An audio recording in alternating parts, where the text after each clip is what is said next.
the curtains hanging in the window in the evening on a Friday night. Little light is shining through the window, lets me know everything's alright. Summer breeze makes me feel fine, blowing through the jasmine in my mind.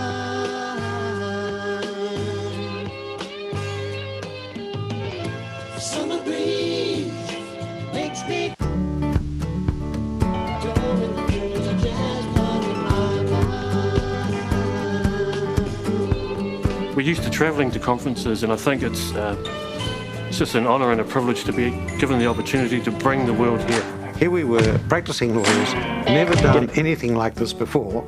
How do we go about bidding for a conference and securing a conference? So when we first met the team from Tourism New Zealand, they explained to us their conference assistance program. We also did a feasibility study, and to make sure that this exercise is going to be a financial success. We really did need that expertise in terms of the budgeting and to have a degree of confidence that we could actually run it at a profit. Straight away they let me know about the necessity of having a really beautiful document for bidding, and they helped me put that together. They had professionals on hand the whole way. They told us that they would pay for me to fly to the conference venue in 2014 and make the bid. The presentation material we had definitely got us over the line. The material we took has become a template for all future bids. It's been quite an extraordinary exercise. I think as a country we have a good reputation for being warm and welcoming to all our visitors. They know that they'll have an experience here that they can't have almost anywhere else in the world. Like, the whole city got behind this conference. It really wasn't just myself and my co-organiser, but also what was really important was making connections with other academics around the country and internationally, because it allowed me to expand my academic work. Now I have an edited collection that has come out of the papers that were presented at the conference. It is the opportunity to contribute to leadership at a global level. In the event, we got just under 800 registrations. And for us, that was a brilliant result. Certainly we had an increase in New Zealand membership, which is good in terms of future participation. We actually made, for an arts and humanities conference, a fairly healthy profit. For anyone out there who would like to host a conference, have the courage to host it. And then approach, partners like Tourism New Zealand, because they have the skill to be able to support you. It was good to have someone with that knowledge and expertise behind us to point us in the right direction, towards the right people and the right organisations that were able to help us work through the detail, really. We were inexperienced in terms of bidding and hosting a conference. The material that was put together by Tourism New Zealand, the financial support they gave us and the confidence they gave us was just absolutely invaluable. If anyone was interested in hosting a conference, particularly academics, I would say go ahead. It's a lot of work, but you're supported the entire way. It's incredible in terms of your professional reputation, and really important projects come out of that work as well that you can then develop further in your career.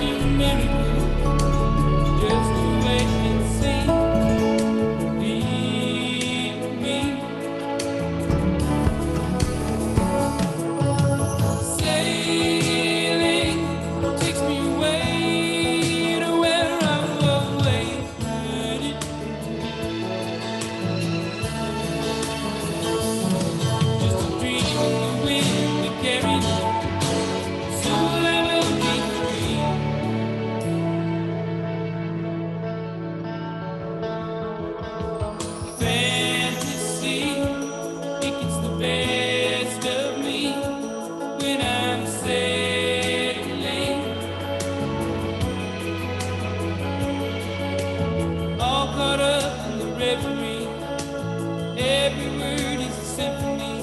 Won't you believe me?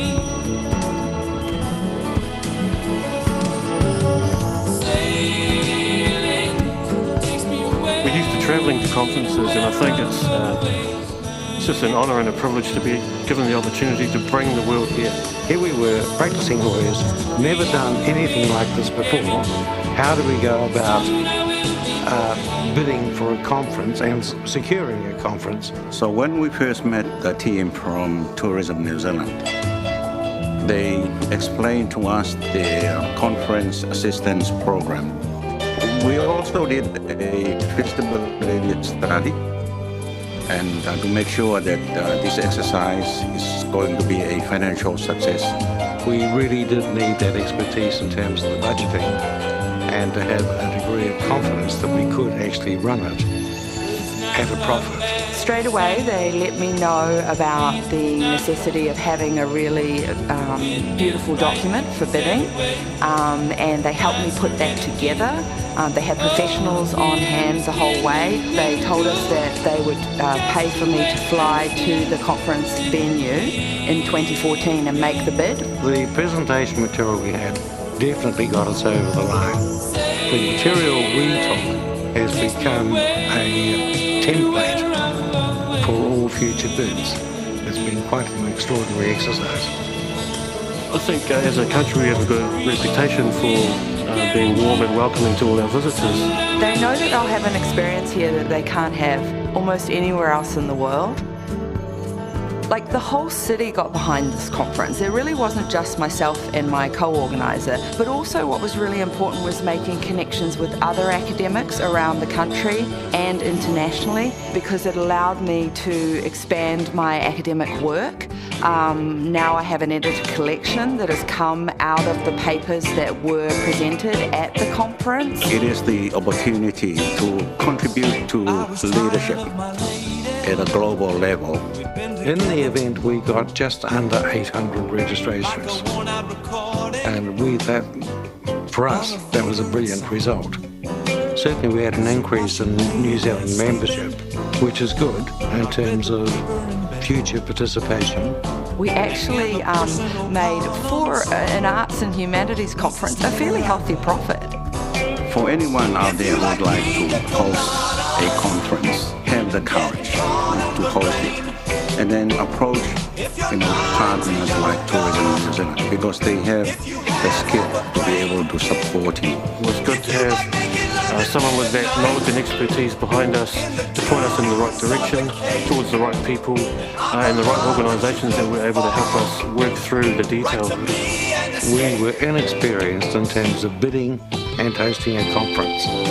The material that was put together by Tourism New Zealand, the financial support they gave us and the confidence they gave us was just absolutely invaluable. If anyone was interested in hosting a conference, particularly academics, I would say go ahead. It's a lot of work, but you're supported the entire way. It's incredible in terms of your professional reputation, and really important projects come out of that work as well that you can then develop further in your career.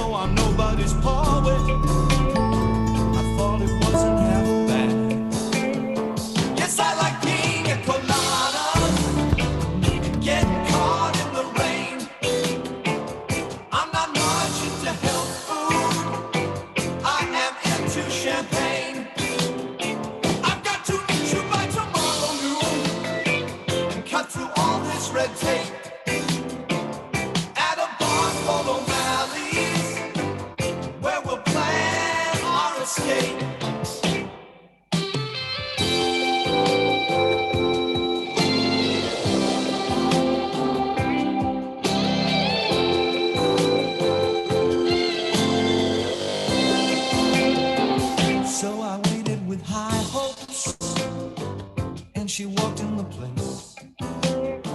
I knew her smile in an instant. I knew the curve of her face. It was my own lovely lady.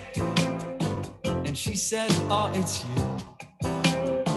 Then we laughed for a moment. And I said, I never knew that you like me.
Many times in my life, I've been wondering why. Still somehow I believe we'd always survive. Now I'm not so sure you're waiting to hear one good reason to try. But what more can I say? What's left to provide?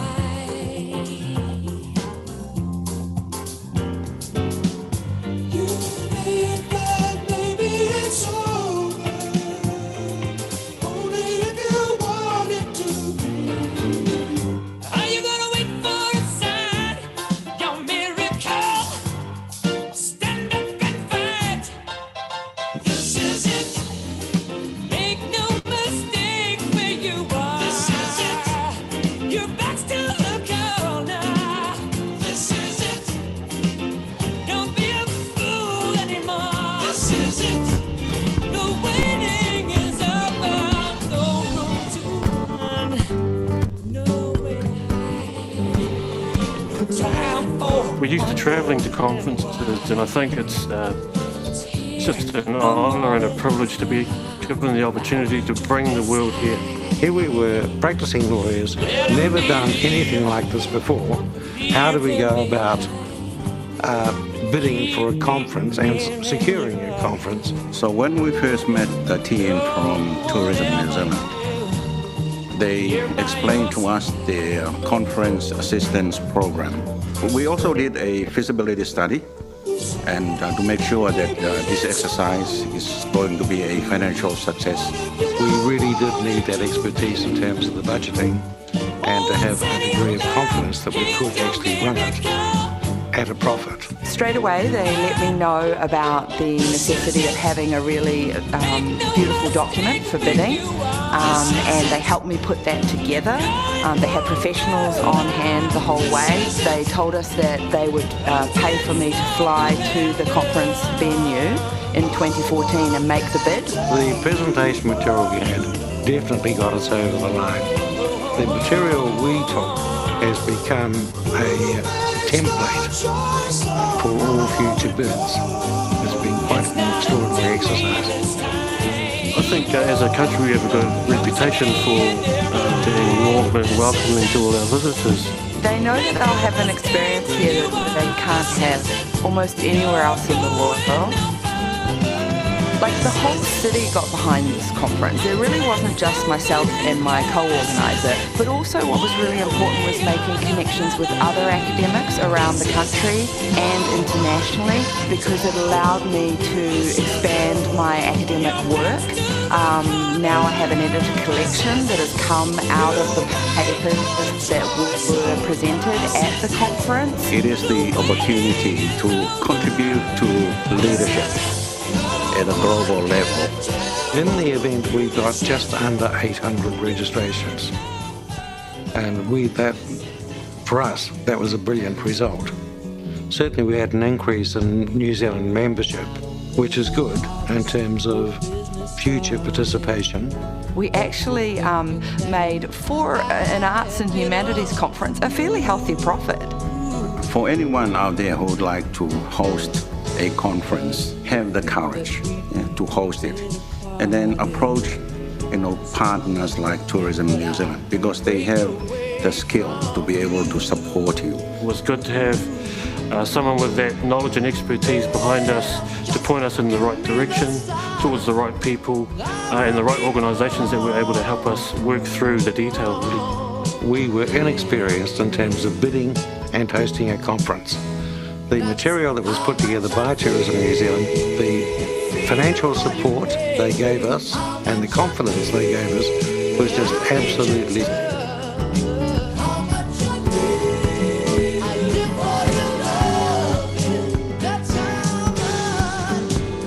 We're used to travelling to conferences, and I think it's just an honour and a privilege to be given the opportunity to bring the world here. Here we were, practicing lawyers, never done anything like this before. How do we go about bidding for a conference and securing a conference? So when we first met the team from Tourism New Zealand, They explained to us their conference assistance program.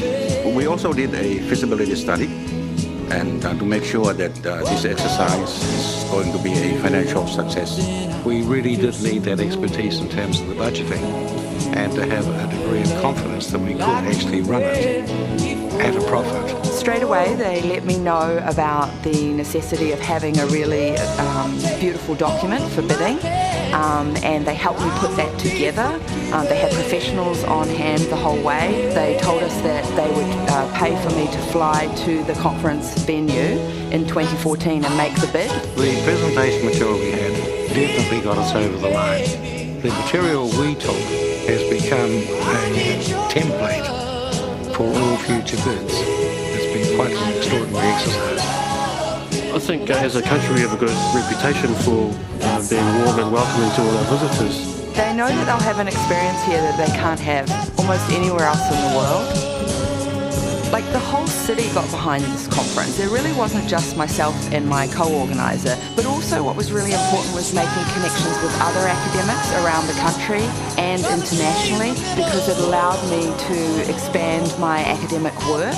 Now I have an edited collection that has come out of the papers that were presented at the conference. It is the opportunity to contribute to leadership at a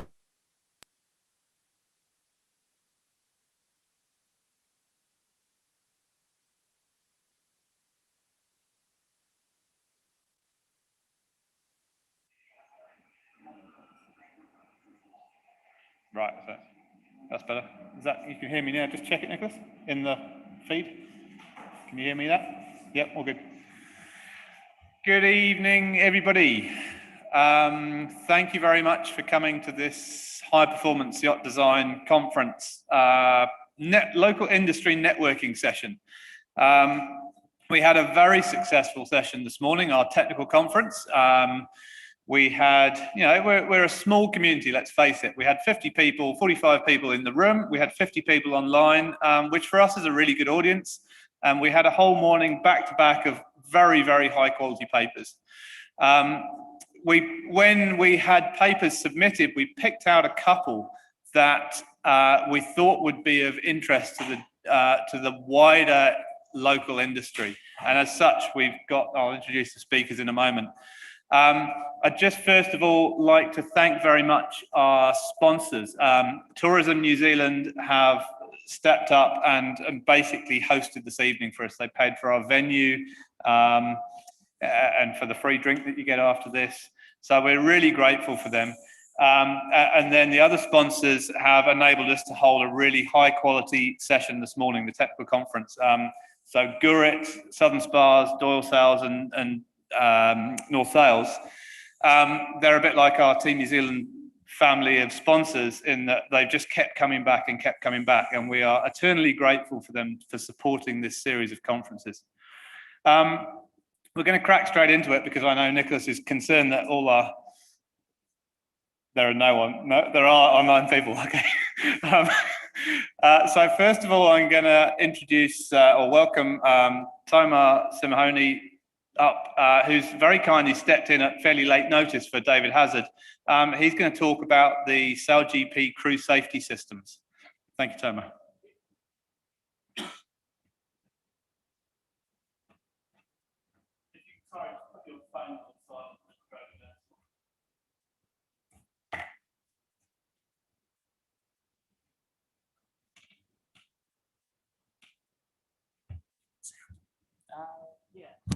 No, don't worry about it, actually.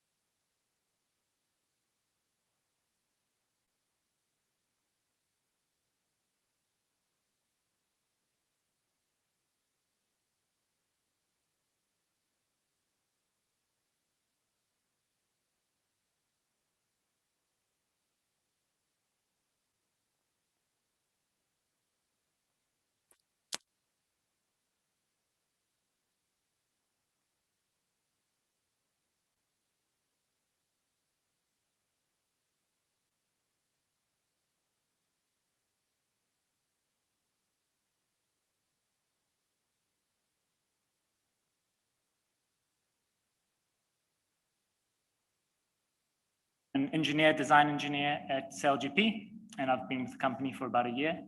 I am a mechanical engineer by trade, and I've done a master's degree with a certain America's Cup team, and the details of that thesis might come out in 2 weeks, but I'll say no more for the moment. I'm also a local sailor, grew up at Murray's Bay Salmon Club, so to go through the ranks of an Opti sailor to be here is a great privilege. Yeah, my presentation today is on crew safety. I jokingly put this subtitle, "Putting a Helmet on Boat Cowboys," and it really wasn't that accurate, which is why I struck out the subtitles, because everyone's into health and safety these days. No one wants to get hurt, and they're even making it look good. So at SailGP, we haven't quite taken the same aesthetic approach, but hopefully we're keeping our sailors safe. With me, I'll be remiss to mention also David Hazard helped me compile this presentation. Yeah, let's get going. So the motivations behind our athlete safety is kind of simple. You know, we want to keep people safe. Sailing has become more and more extreme. Back in the day, you would wear weighted vests, you know, in your fin dinghy and hope you don't get too tired to bring your boat up and rewrite it after a capsize. These days, things can go wrong a lot faster. In that capsize or nosedive, the entire wing was destroyed. The next picture is a bit gruesome of a world champion moth sailor losing some fingers in an event, a capsize event. And of course, there was the tragic passing of Andrew Simpson in 2013. All of which set up a certain safety context in which SailGP began. So moving on from the America's Cup and those events, the safety, you know, legacy equipment that we had on board were essentially helmets. There was torso armor, spare air, and a knife to cut yourself loose. That was give or take it. And as I'll aim to show you, a lot of the day-to-day pains really weren't addressed. And this video was in Cowes in England, and people get hurt pretty easily on our boats. Now, this was in season 1 after a lot of safety work was already done. In which I will cover. One more video, and it was sort of the scariest of the lot. Here we go. This is a video from Oracle Team USA, where Graham Spence actually went overboard in front of the boat, the AC-50 at the time, and I came very, very close to being run over by the foils, which as far as we're concerned is about the worst thing that could happen. So that's the very simple and clear motivation. We're trying to get people home safe and show people a good time at the same time. The health and safety principles, I mean, this is not a rubric I invented. You know, it's obviously very common to have a likelihood on the vertical axis and maybe a severity or consequence on the horizontal axis there. But since SailGP is a yearly event, you know, we have 10 events with training, there's a lot more chance of things going wrong. We've designed the boats to go in higher and higher speeds and higher sea states. So if we're climbing up from A to B to C of likelihood of events happening, we really have to come in from E to D to C to have an acceptable risk level. The other thing was, you know, I mentioned those AC PPE measures, and they might make you feel real good, but that's actually the least effective thing we can do to keep people safe. It's much more effective to make sure that we do all these other controls to keep people safe. And the key one, which I'll be talking about, is people overboard. We have come up with a methodology to just eliminate that risk. which will do you a lot better than a helmet in case anything bad happens. So we followed some design principles along with those health and safety principles. As I said, we're trying to reduce injuries, not necessarily eliminate them completely. Maybe that's impossible. So broken bones turn into bruises. That's the goal. Hopefully everyone remains conscious and we keep all our extremities. And it's really a simple matter of, reducing impact. It's a Newtonian formula. You're trying to increase the time, you're trying to increase the area, and hopefully distribute that load ergonomically. That's not rocket science, but it's something we focused on.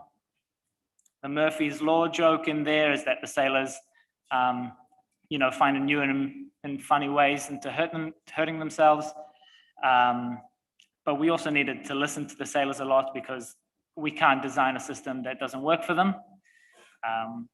It's not easy to get a boat flying at 50 knots, and we definitely can't impede that. And as I mentioned, reliability is important, as well as a constant health and safety improvement cycle. Another key thing for us was not reinventing the wheel, trying to adapt the wheels from other industries. So the first example comes from motor racing, from roll cages, technology in motor racing, and there's also some rock climbing solutions we've used. So here's a really simple one. As I showed in that this capsize, or not capsize, but nosedive, the sailors meet their cockpit at very high speeds and get very acquainted with it. So it was as I mentioned, from motor racing, we used the roll cage high density rubber to increase the area of the cockpit lining there. And that was just something easy we could do, something that an America's Cup team might forego if you've got just one key event. But if you've got, every month you're getting the same bruises, you'd be pretty cross when there's a low weight option you can do to fix it. So moving on is the crew tether system. This is what I've alluded to and keeps sailors on board. You might have missed it, but each sailor has a predetermined path they can cross the boat on. There is a dyneema, which is a very stiff rope wire from side to side, and they are attached with a tether and a climbing harness, rock climbing harness to that tether. And this essentially means we've designed it in a way that even at maximum extension, if they fly forward, they stay on board. And we have our two grinders go in front of the wing, our mainsail trimmer and flight controller have to jump over the main sheet. So their lines have a little bit more slack in it, and the skipper gets the cruisy walk around the back. Another key important aspect of the sail design team was just rapid prototyping and trying it out. Not getting trapped and making pretty pictures and CFD analysis when actually you can just tie some ropes and see how it works. So that's what the team did in Whangarei, Northport. This was establishing the right lengths and deflectors for the crew safety system. At the beginning, there was just a rope trying to keep the jack lines clear, which became more sophisticated after problems were found. But that rapid testing allowed those problems to be found. Being part of Core Builders Composites, we obviously get all the fancy machining tools we want, and eventually we can make something light and shiny in carbon. But yeah, this is just an example of maybe a 5-axis CNC prototype part to deflect the ropes around the back of the wing. Onwards, the crew harness is again an area we paid close attention to. As I've shown in the stick figures, if you simply have a rope lasso around someone and you pull it tight, they're going to crush their kidneys. That capsize or that nosedive I showed you at cows, that was 3.5 Gs. So if you weigh 100 kilos, that's 350 kilos on your midriff, would not be comfortable. So we designed a custom bar to fit onto a rock climbing harness. And on the right-hand side, here you can see one of two quick releases that the sailors can use to disconnect from the tether systems. At best case scenario, they'll disconnect at lunchtime. At worst case, if in a capsize, they can do it then. And this is where I sort of came in about a year ago. So season 1 was actually a really great success in terms of health and safety. We had 0 people overboard, and so the system, from an engineering point of view, worked really well. There was some injuries sustained of a broken bone and some ribs from Kai Hurst. To be fair, they did crash from almost 90 kilometers an hour. So some might say that's a reasonable outcome, but we would obviously aim to improve that as time goes on. So I said from an engineering point of view, the job was done, but from an ergonomic point of view, the job wasn't. The jackline system is made of Dyneema, so it's very, very stiff. When the sailors crash, they get massive recoil pulling them back. And so even with that bar across on the harness, it's very uncomfortable. So one question was, can we maintain that safety record while making the experience more comfortable for the sailors? That was the question. And so we went about calculating the loads experienced by the sailors, the rope stretch, making sure the system would not break. And I'll put a note here. Some physical testing was done on the strength of rope, but in terms of the non-linear effect of a dynamic simulation, that test is designed but hasn't happened yet. So this is what the simulation was. Maybe this is a little bit academic and more hugging to this morning, but essentially the boat and the sailor start at the same speed, and the boat falls out of the sky. The boat doesn't get to 0 velocity immediately, but let's assume that it goes to 0 pretty quickly. There might be some slack in the tether that we need to account for, because after the slack is taken out, only at that point the sailor starts to decelerate. And so the amount of slack in the system determines the initial velocity of the sailor, which is a key parameter for us. So the system begins to stretch, the sailor slowly, not really slowly, it happens in 0.2 of a second, but the sailor decelerates and eventually stops. And that's when the simulation stops, as well as the bruising starting. So that's beyond my remit. Some more assumptions was everything was elastic, and the sailor motion remains horizontal to the yacht frame. Tried to assume the worst case, putting the sailor at the mid-span. And like I alluded to, we used some real-life testing done by our riggers to reduce the rope properties to what we found in real life. So that brutal nosedive we saw was at 3.5 Gs, which is pretty bad. You can guess by where my axes are that we've seen some worse crashes. I don't have video of that one, but I wouldn't have wanted to be on board, that's for sure. So the questions we asked ourselves of the simulation were, have we designed a system that exacerbates these loads or damp it? And what were the important variables? Looking to the future, I can tell you the important variables were the materials of the rope, and that was a key suggestion of the sailors, as well as the initial velocity of the sailor, the slack in the system, and also the crash profile. So I put a virtual athlete through the paces and hurt them a little bit, and got a pretty picture at the end of my work. So blue and green are the forces experienced. The blue is what the sailor feels, and the green is what the jackline experiences. In red, I have the deceleration of the sailor, which, as I said, happens in a blink of an eye. during these simulations.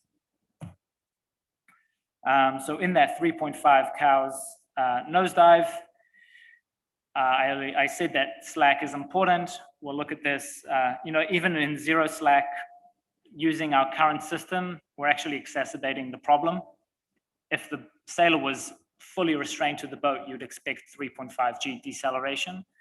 But even with zero slack, they're feeling maybe 5 Gs here on this plot. And the problem can really get a lot worse if we show some slack in the system. Into a materials look.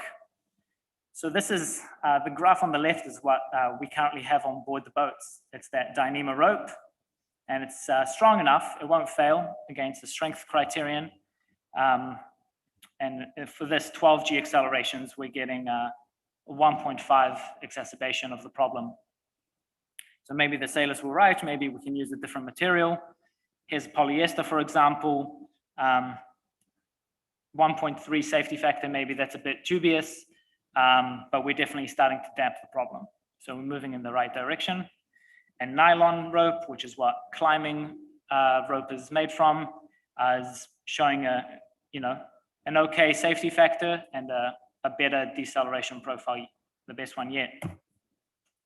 Maybe a bit more boring. Another way to look at it is just the material properties, which if I'd known that before doing all the simulations, would have made me a happy engineer. This is the same data as just plotted, ordered in two different ways. On the left is the ranked by the elasticity of the material. So nylon is very stretchy compared to steel. And on the right, it is ranked by how much energy it takes to break that material. This exotic rope material, Xylon, will take a lot. Dyneema doesn't do too bad, and nylon is here about halfway down. So that might lead you to believe that the original approach of taking SK78 was actually good in terms of the energy capacity, but I took the liberty of crossing out all the materials which exacerbate the problem, which multiply the load. And you find that, again, the sailors were right. Nylon fiber seems pretty good. Polyester might work with a different thickness. And that brought us on to the conclusions, which were recommendations we could make to the cell GP design, to the technical team and how they set up the safety system. So the obvious one is remove slack as much as possible. For the wing trimmer and flight controller, that might mean we need to deflect the wing sheet. So it means that their line doesn't have as much slack. A slightly counterintuitive answer that makes sense once you think about it is that you want to run forward in just imminent to a crash. This is because you're removing all the slack from the system, and there won't be any whiplash. I haven't told any sailor this in person and watched them laugh at me, but what I'm telling you is they should be running forward when they think they're going to crash. Lastly, again, as the sailor said, climbing rope has good potential. The elasticity needs to be considered, and we will need to revisit the geometry of the jacklines. But this is looking likely like something that we'll implement. So what's coming next? Like I said, that validation experiment is important to make sure we haven't missed anything. And we need to listen to the sailors in the current makeup of the system in season 2, which I have on the right-hand side. Soon after the America's Cup, we have our first event in April in Bermuda, and that is followed by a host of international events in Europe and in Christchurch as well. So that's the end of my presentation. Thank you for your attention. And I'd like to acknowledge the design team of Mike Drummond, David Hazard, Logan, Nacho, Raphael, Michael, and Daniel Philpott, core design, and Robert Nile for help with the derivation. Thank you.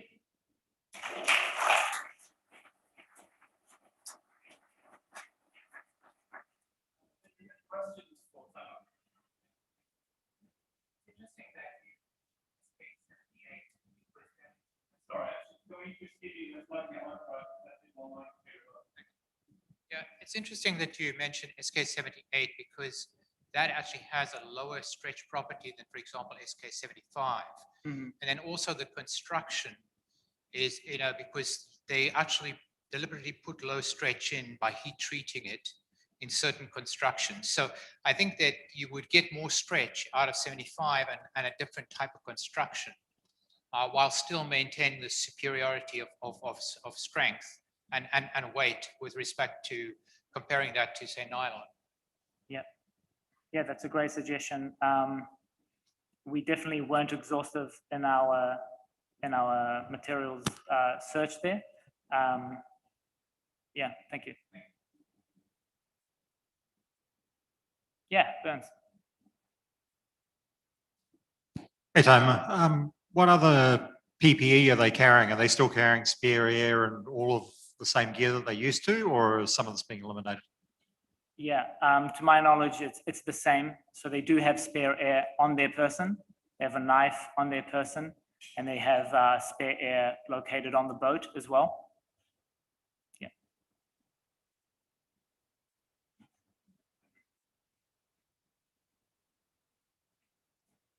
Thank you. Very interesting talk. Did you look at modifying the cats so you don't do nose dives? So if we look at the current mono hulls, the nose dive seems to be much gentler. Can you have a really buoyant bow that stops the problem? Yeah, the short answer is no. The F50s are a beast, and in sailing, there's the old adage that you're always sacrificing stability for speed. And we want to have a boat that can reach 50 knots. The bow geometries were fixed from the old America's Cup campaign in 2017, and to my knowledge, there was no consideration of making such a drastic and performance diminishing change. Mr. Allen. Thanks, great presentation. On the elimination strategy, because that's always the first block in our health and safety risk matrix. What about just not allowing them to change sides? Not allowing the sailors to change sides? Yeah, was that a consideration at all? The people? Yeah, I don't know the answer to that. Maybe Mike, you can give me a yes or a no. The boats, the deck layout, the systems were already set, and so we were dealing with what we had. One comment about increasing the bow volume, that increases the deceleration because you've got a greater hydrostatic force. So can't have everything.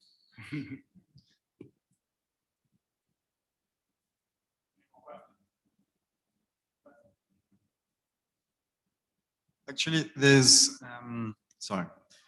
the events we've seen were pitch pull and touch wood. We haven't had boat-to-boat collision, at least not really bad. But has this been considered?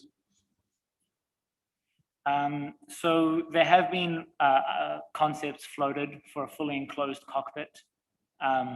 As Mike mentioned in his answer, we're working with the boat that we have, and there is, a desire to have sailors running around doing sailor things, because that's an exciting thing to watch. Yeah, we could restrain them like a Formula One car and have a fully enclosed cockpit, but that hasn't been seriously implemented.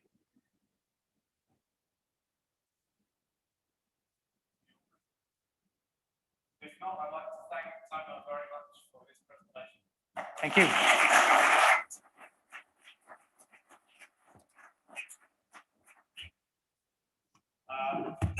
While he disconnects, I'd like to now welcome Mike Williams up to the stage.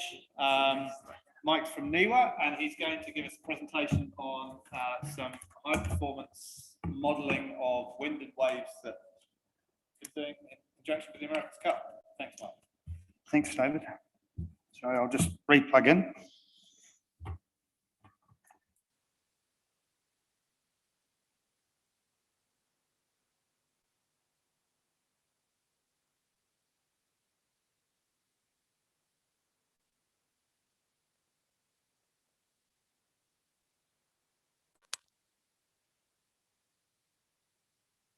thank you for the invitation to talk tonight. I would have to say, I love it when I get an offer from a conference organizer saying, could you just give a talk in the evening and not have to write a paper?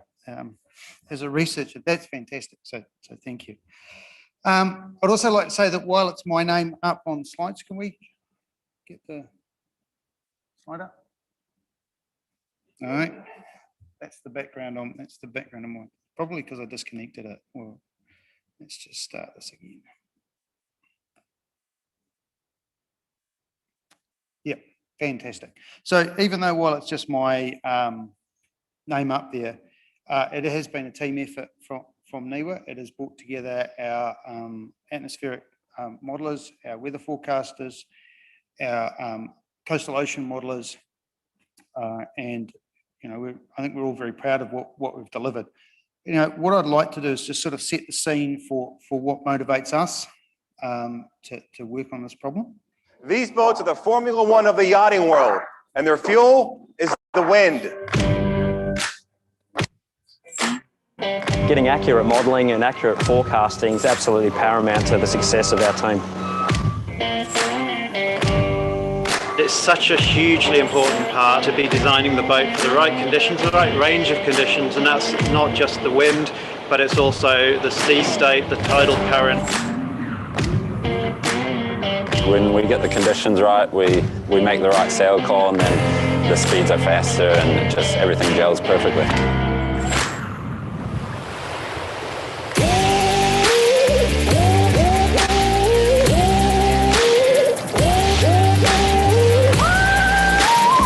To be accurate, then you want that guidance that's provided by good numerical models.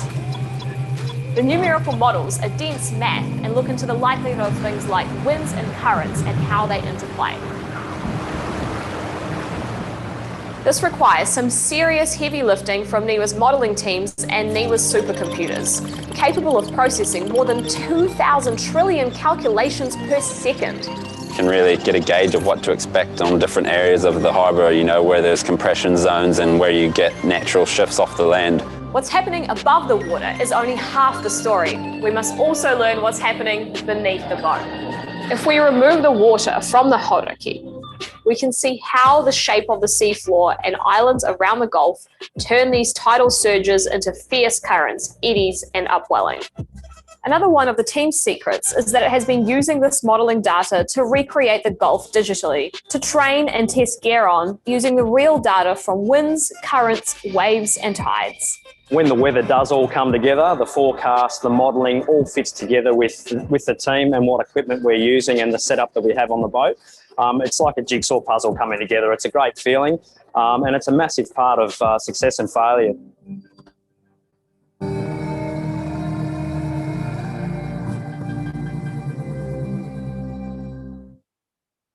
So what makes up that jigsaw that Glenn alluded to?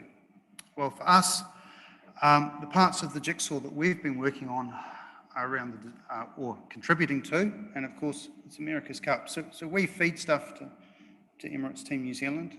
We hope they use it, but exactly how they use it is always a bit of a mystery to us.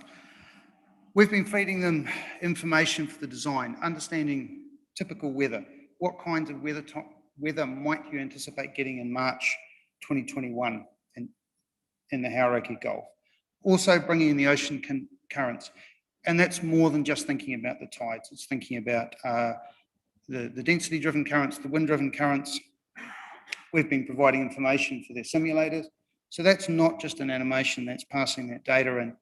And on-water decision-making. So that's going into the Met team, it's going onto the boat. So we've been thinking about it from these three areas: design, simulation, and on the water. And those are the bits, but that's not what we actually do. We break that down, and these are the kind of solutions that we're trying to bring. We're trying to understand the weather, the climate, the ocean currents, the environmental dynamics of what's going on out there, and also the waves. But what we're trying to do that is with the highest accuracy that is possible. And we've been very fortunate to be able to build on some of the modelling techniques that have been developed, for example, for the London Olympics and other international sailing events. And I'll sort of break these three areas down. And the first one I want to talk about is what I'll call the climate. It's not the true sense of the meaning of the climate. It is the thought about what the future weather is. So we have this ability to look at the historical data. So these are all long-term wind observations around the Auckland. We've broken those down, we've turned them into windroses. That's fantastic. That allows you to see what perhaps your mean wind is, perhaps what the dominant wind is, what kind of extremes you might get.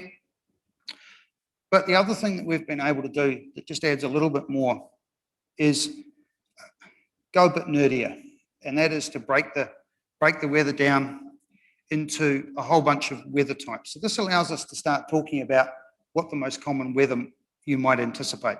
Now, this is at a New Zealand scale, but we can take those as scenarios and bring those down right on to the scale of the Hauraki Gulf. Now, when we put that through the model, which I'll talk about in a minute, that allows us to start getting into our forecasting. And with the help of our partners who generate our graphics capability, that allows us to turn up with a forecast that looks like this. Now, for those of you who are eagle-eyed up in the top corner and see that it says Friday, it's not tomorrow's forecast. So please don't pick it apart too much and come back to me tomorrow saying, oh, you put the forecast up and that's not what we got.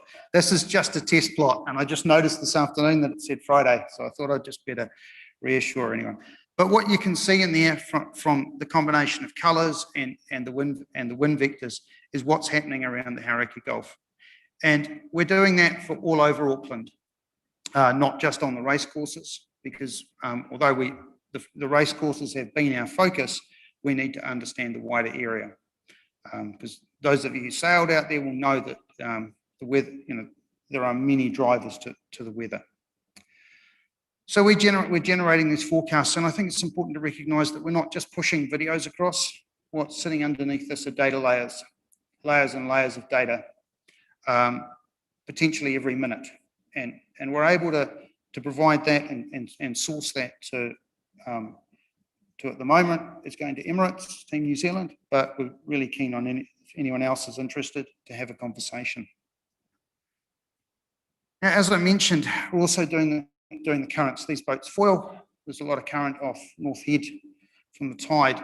Now, one of the things as an oceanographer that we worry about greatly is what the seafloor looks like, because it really does control what's going on. You can see Rangitoto, North Head, and the depths that we're dealing with, and the steepness that is channeling the currents. But what we're also able to do, not just with this high resolution bathymetry, we're also adding into our ocean models, I call it an ocean model because it's sort of coastal model. We're also adding in river inflows, storm runoff, because what we see in certain conditions are, well, we see some density gradients that get set up from the freshwater runoff, and those are modifying the currents. Not when the tide is strong, but when the tide is weak. So we have the balance and competition between the tide, between the density gradients, and between the wind. So it's been really important for us to be able to bring that all together and tell that story on a really high resolution. So again, working with our graphics people, it looks a bit like this. Again, sitting underneath that are rich data layers that are resolving these currents at an even higher resolution than the data points you can see there. But you can see those sharp changes in current, sitting off the viaduct, coming around North Head. But they're just an example of where we can do this. So what's behind all of this? What's driving all of this? Well, it's a new supercomputer. Now, in the modern world, and I've heard some people talking about this today, stuff's all up in the cloud. Why have a supercomputer? Well, the answer as to why you have a supercomputer is it's yours. You get to prioritize what runs when. And that's really important when you're doing weather forecasting, because you have a delivery. If you can't deliver on time, yesterday's forecast in digital form isn't even useful as efficient chip wrapper.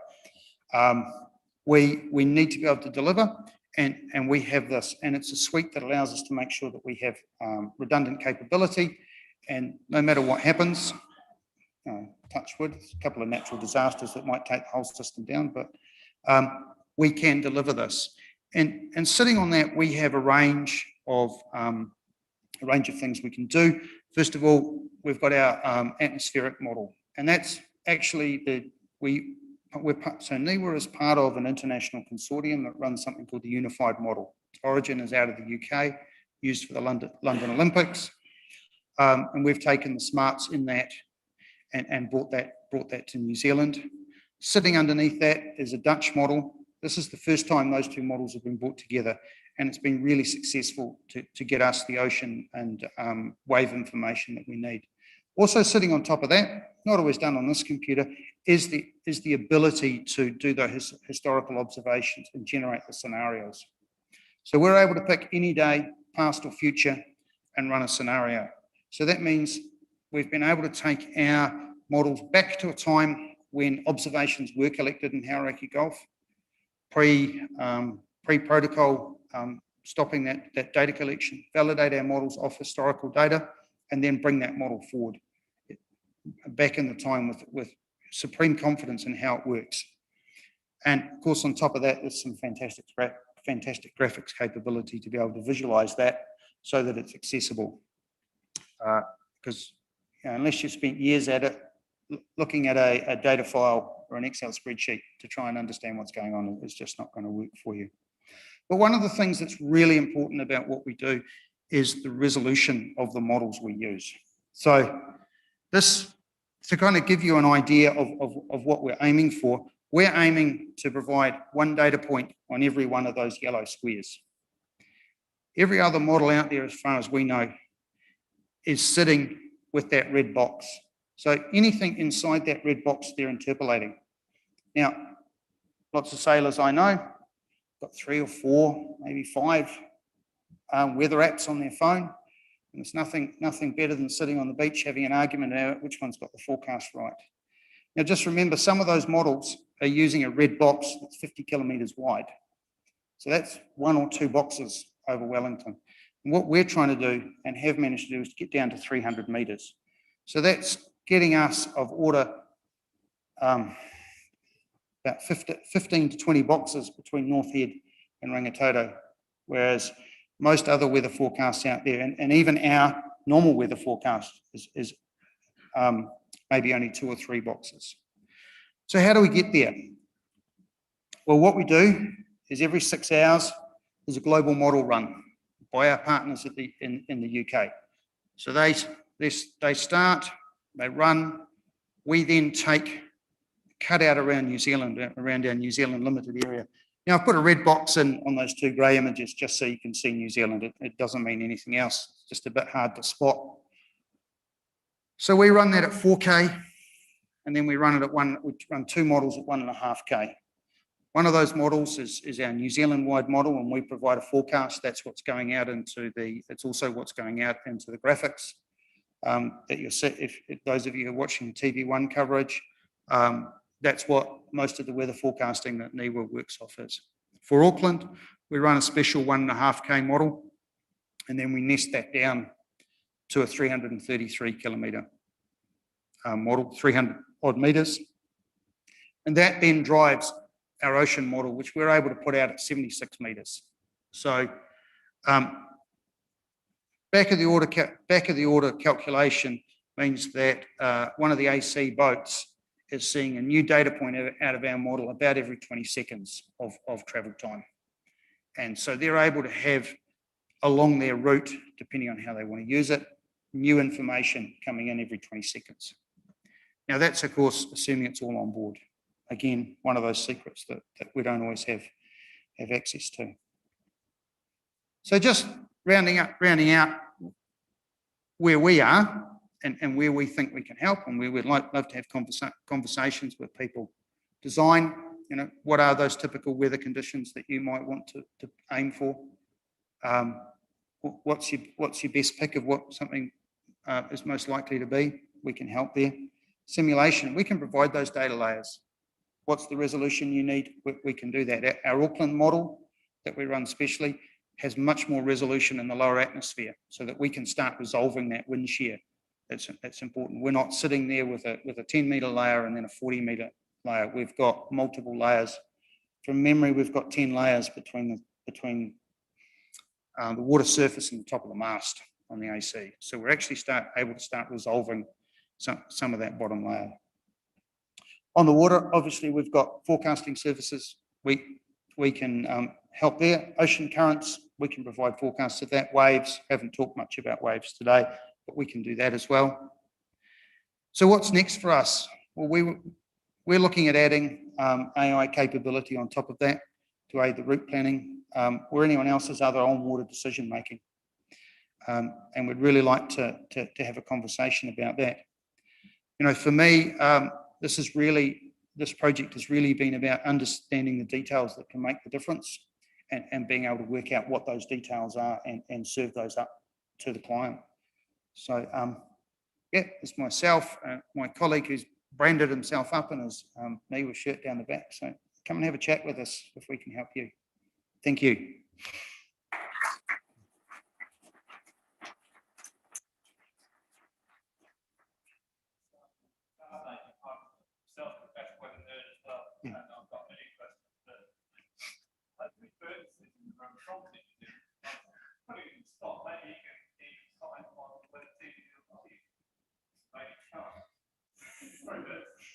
But to let you off the hook, I know Clouds is using it. So the design office is about the size of this room, and your Clouds, and someone down the back is where I sit. So and there's lots of stages in between. But I mean, the weather's absolutely critical,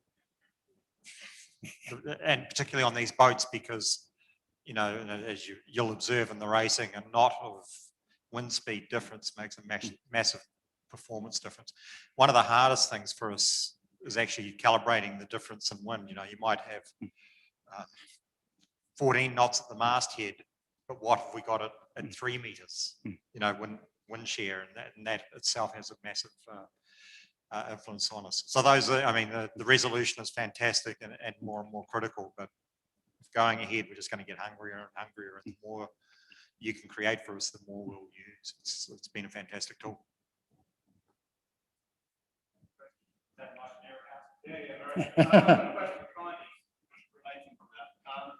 say you've got a whole load of vertical layers. Yeah. I imagine that the feed you're getting in your 4K global model probably only has one layer at block, or maybe not nearly as many. Certainly not many as many. Is that taking into account obviously local geographic features? Is it taking into account heating? So it's the same model. So the unified model is we're using the same model for that global coming down. In fact, we're even using that same model to drive climate projections out to 100 years. So it's got all of the physics in it. In another part of my life, we're also feeding back in terms of improving the rainfall scheme in it, but that's not so relevant for Sailor. But yeah, so we can. It's consistent. It's physically consistent, and that's fantastic for us. Yeah, kia ora, Mike. I was just wondering if, to what extent real weather stations are used to go from that 6-hour forecast. Weather stations on Bean Rock, for example, used to calibrate your forecast later on? Yeah, so we use something that I haven't touched on, something called MOS correction, where we take the data, we take the model output, we look at the observations locally. Not all of the stations that, for example, are out at the moment are being fed into the normal WMO type forecast loop. Some because they come in a bit late, but we have access to those, and with MOS correction, we look at statistical corrections and go, well, we know this forecast is typically biased low during these conditions, so the forecast will be adjusted to try and correct that bias. Very nice talk, thank you. I was wondering how accurate your fine scale forecasts are, the 76-metre ones. How far out can you forecast in terms of so time? We are running between 24 and 48 hours out, and that's largely constrained by delivery timescale. Because we've got that chain of models, and there are times in the day when decisions need to be made, we're running in sort of 12-hour blocks. I would say that we could probably go another 48 hours further out, say to 4 days, but we would have to look at that and test that. So that gives perfect predictions? I don't believe that. I know there are certain weather conditions where our model doesn't perform particularly well. That's one particular scenario, and we know why that is, but we're in a production cycle at the moment, so we are not, today is not the day to play with the model. But I'm not going to say what those conditions are. Maybe in another couple of weeks we'll be a little bit more honest about that. But it's generally doing very, very well.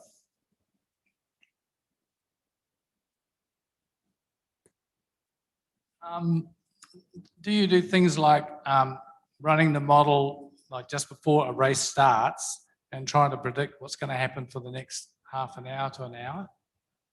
Well, so we're doing our forecast. So we'll have a forecast that maybe comes out through the middle of the day, and that's forecasting through for the next 24 hours.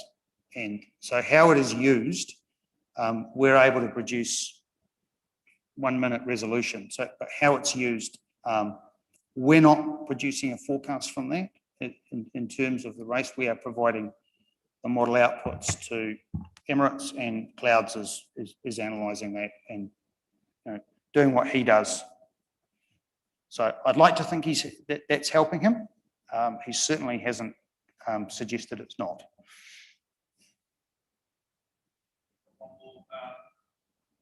You're obviously doing this as a commercial venture.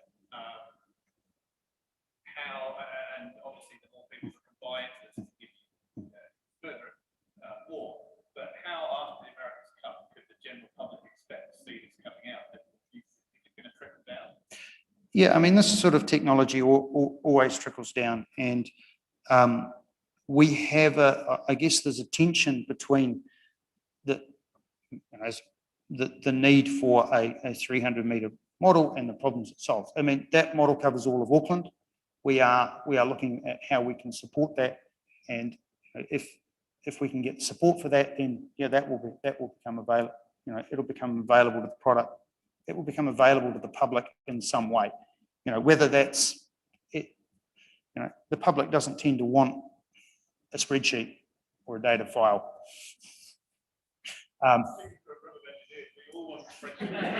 Yeah, that's why I said the public. Yeah, I mean, in terms of research, yeah, we'd be looking for partners. That's a space where there are many options. So let's have a conversation, would be what I would say. In terms of, does the public want to forecast? Well, that's, I'm not sure that a 300 metre forecast will serve most people better than a 1.5K forecast. If your conversation is, do I need to take my umbrella tomorrow? But if your conversation is, can I get round the guy in front of me at the next mark, then yeah, you do want that high resolution.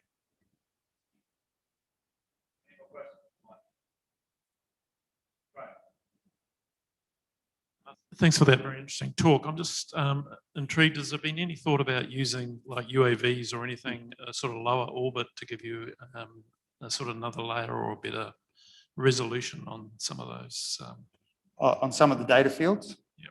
Well, we sort of came to we came into the space and had this conversation reasonably close to, there was a limit in, I think it was about 2018 or early 2019, that we were no longer able to collect observations that weren't effectively off the boat. So the ability for us to look at that science is, we've been sort of quite prescribed to make sure that we were within the rules of the CUP protocol. Obviously, there's now a window when we can start revisiting that and start thinking about some of these problems. And just in case anyone's wondering, because I thought I'd be asked, we're forecasting 14, gusting 20, south-southwest tomorrow afternoon. So it should be some good racing.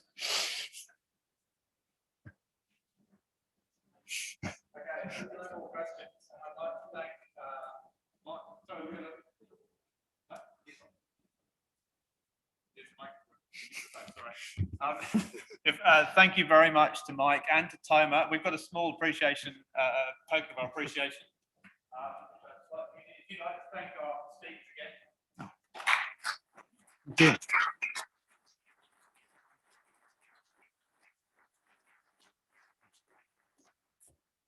So we're going to roll into a networking session now, but this is the perfect time while you've all got a drink ticket in your hands, so you're going to stay, but while we've got the local industry in the room. HPYD is run by local industry. James Flett, for example, has very kindly already probably agreed to step up and help out on the committee. He doesn't quite know it yet, but seriously, we're a small but perfectly formed committee. We're always looking for more members. If anybody is interested in helping out and making HPYD bigger, better in 3 years' time, we would love to speak to you. So come and, yes, you, Andrew. Come and speak to us in the break. Okay, so we're going to, oh, look at that, 1 minute past. We're going to open the bar, hang around. There'll be some food coming out shortly. There'll be lots of food because there were 100 people's ordered, so you can fill up on dinner. And we're going to reconvene here at 7:30. Thank you, everyone.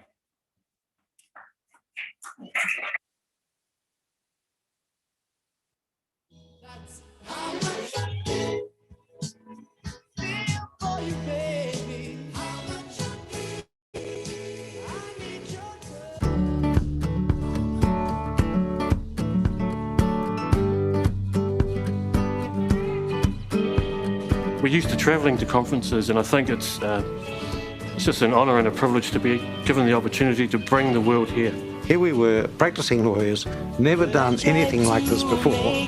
How do we go about bidding for a conference and securing a conference? So when we first met the team from Tourism New Zealand, they explained to us their conference assistance program.